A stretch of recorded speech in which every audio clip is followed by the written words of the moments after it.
This is Stitch Witchery, and now this is 5/8 of an inch wide. So this, for me, this is a little wide.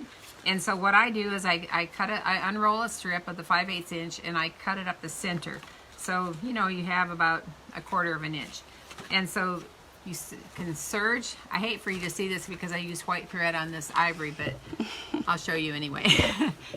So first of all, I serged around the raw edge of the circle skirt, and then went to the ironing board, and I'll show you how I did it. Let's imagine this was the serged edge, and I pressed that up, put my little strip of Stitch Witchery under here, and then using a pressing cloth, I adhered those two together. I fused those two together, and so that gives it, it's not stiff, but it gives it a firm finish. Because I know that if you've tried to sew around a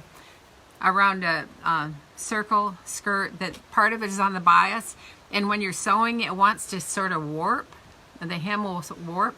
But when you fuse that using the Stitch Witchery, and you've already finished your edge, and so then you fuse it up, then you just go back and top stitch, you know, like 3/8 of an inch away from the edge or whatever, and there's no warping that takes place. So this is a wonderful little product. Stitch Witchery is by the yard. It's by the roll, and this one has 20 yards on a roll, 5/8 of an inch, and so I cut maybe. So you double that. I mean, easily if you're cutting it. What I've done, I've cut about a 6-inch strip because, you know, it doesn't curve. Maybe a 6-inch strip, maybe a little less, and then I cut that up the center so that I have a skinny piece.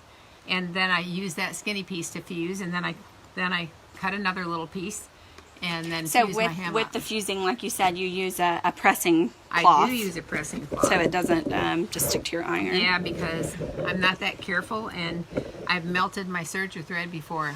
Isn't that terrible to confess? It's like, whoops, my serger thread is polyester and my dress is cotton, and I got a little hot.